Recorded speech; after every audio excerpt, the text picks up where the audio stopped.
see, Oksana. Okay, before I do that, actually, I'm going to come back to you. What I like to do in this situation first when it comes to giving denominations is I want to make sure that I have the total amount, because that's the first order of action of what we do in Scimitar anyway. So going through this, Oksana, what do you think? You can give it a rough, I know mental math is hard for me. What do you think, what total do you think that we would want to withdraw today? Just based 45. on 45? 45 what? 485. 485? Okay. Okay, well, okay. So that's correct, but good for you. But yeah, so that is correct. But what I was kind of going after is I was looking at this at face value. I was pretty sure this was not the amount that she wanted, but I wanted to make sure. So the way that I read it was, again, this is face value. This isn't using logic and context. This isn't what I really thought it was, but I wanted to make sure because I could have been wrong, you know? She could have been playing a lot of poker and bingo. I don't know. So what I could have potentially seen this as is 5 $1 bills, 200 $5 bills, 200 $10 bills, and 4 $20 bills, because that would be cohesive, you know? So I asked the member, again, pretty sure this is not what she wanted, but you never know. So I was like, is this what your mom wants? So altogether, that would be $3,805 that grandma's gonna spend at the retirement home.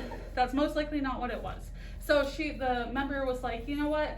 Don't think that's right, but let me go ahead and call my mom just to make sure. We called mom. Mom was like, no, that's not what I want. I want 5 1s, $200 worth of 5s, $200 worth of 10s, and 4 20s. That's more logical. That's what I thought it was going to be, but hey, like I said, I don't know. So I just wanted to make sure, and so proceeded with the transaction. Again, I learned a little more.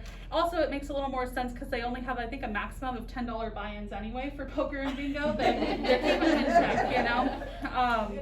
But yeah, so we don't want anyone losing all their money. Anyway, so yeah, so the total amount that she actually wanted was $485. So that's what I took out. Transaction went great. So going back, after looking at this example, why is clarifying important? Because we want to make sure that we're doing things right for the members, right by the members for the first time. So we want to make sure by clarifying that we minimize mistakes. So you know, mistakes do happen, but we want to do our best to make sure that they don't.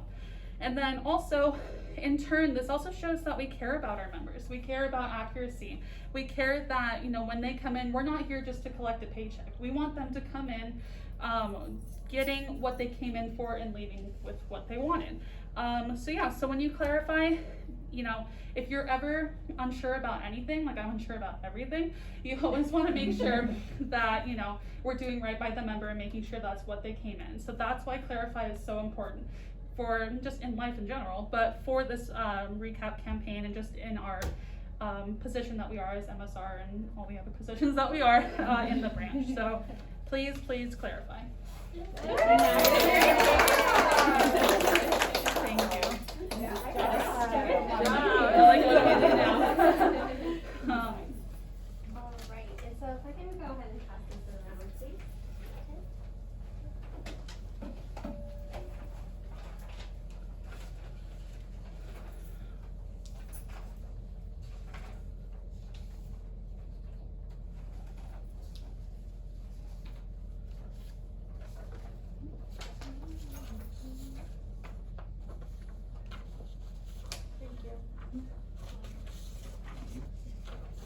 It's fine. Okay, so these are the recap campaign. I'll share with Russ. The letter I'll be presenting on is A for asking questions. And so asking questions, of course, are really important best practice because it's a tool that we use to better understand our members, not only to get to know them and to be able to protect them, but also to really understand what it is that they need and to make sure that we're giving them our best service.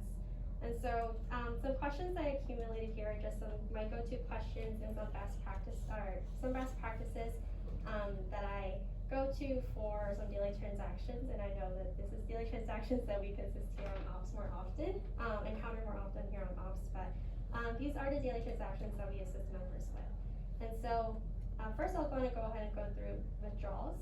And so for withdrawals, these are some go-to questions that I go to building rapport to really understand the better context of what it is that the members need.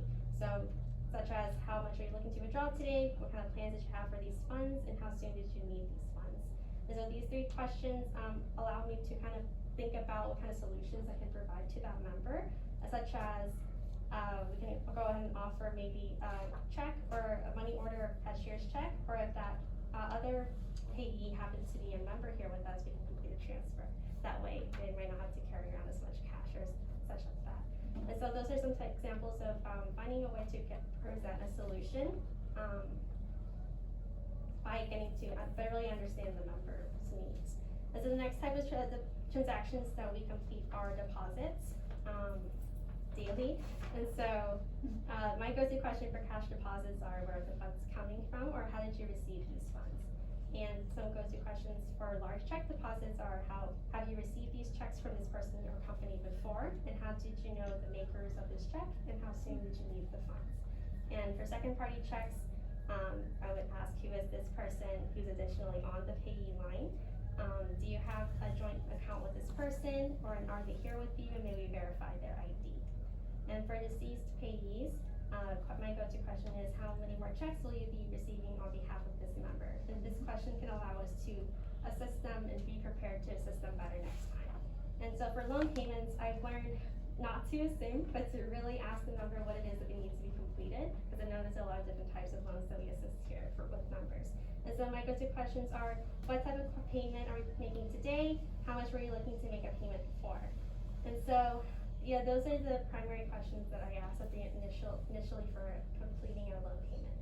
And so, the hope is by building this best practice of asking questions, we obtain not just a story that allows us to guide our thought process as we're going through the scripts through the transaction, but it's also serves as an opportunity for us to make referrals to different solutions that may be able to more comprehensively address the core issue that the member may be facing. Alright, so that's my best practice.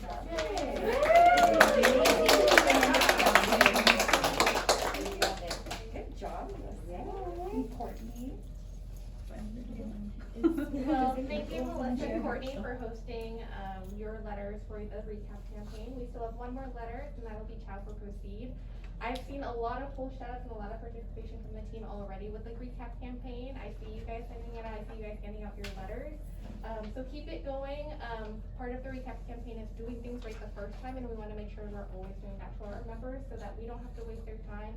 We're making sure we're doing our due diligence, and our members are leaving happy. What's our number 1 priority?